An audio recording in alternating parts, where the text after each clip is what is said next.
Assalamualaikum, nama saya Muhammad Faris bin Muhammad dari kos Teknologi Kejuruteraan Automotif kelas 2B. Pada masa kini, masyarakat yang buta huruf dan buta IT semakin meningkat di dalam negara. Ini amat membimbangkan kerana ia sedikit sebanyak akan menjejaskan masa depan negara.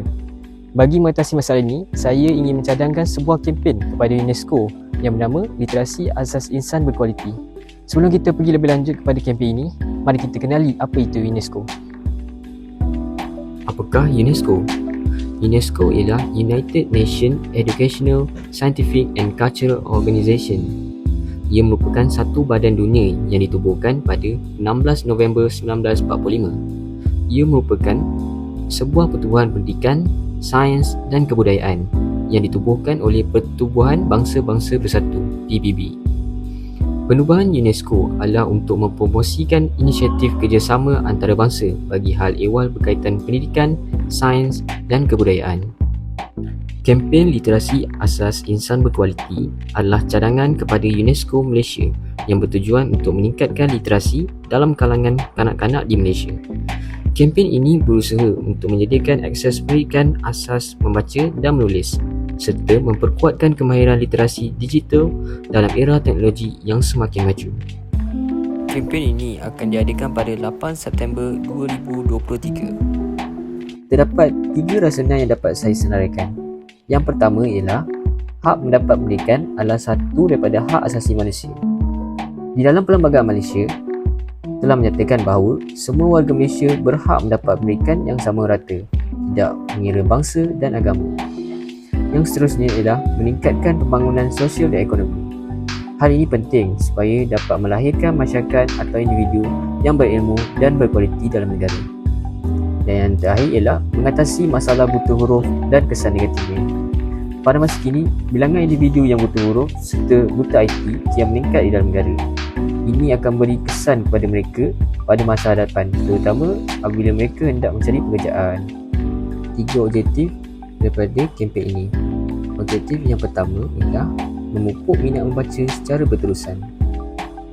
Yang kedua ialah meningkatkan kemahiran literasi digital.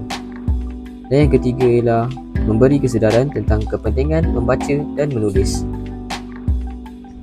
Terdapat beberapa aktiviti yang akan dilaksanakan dalam kempen ini. Yang pertama ialah melaksanakan aktiviti 1 hari 1 buku, di mana seorang murid perlu membawa 1 buku untuk dibaca sekurang-kurangnya 20 minit. Ini akan dapat menerapkan norma membaca di dalam diri mereka.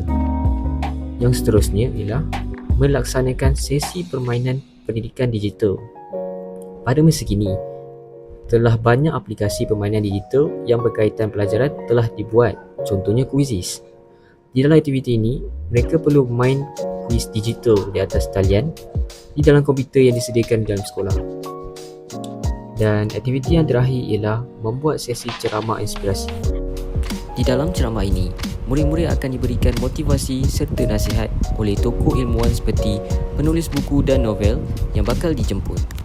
Ini akan mencetuskan perasaan semangat dalam diri mereka untuk menimba ilmu bagi mencapai masa depan yang terjamin.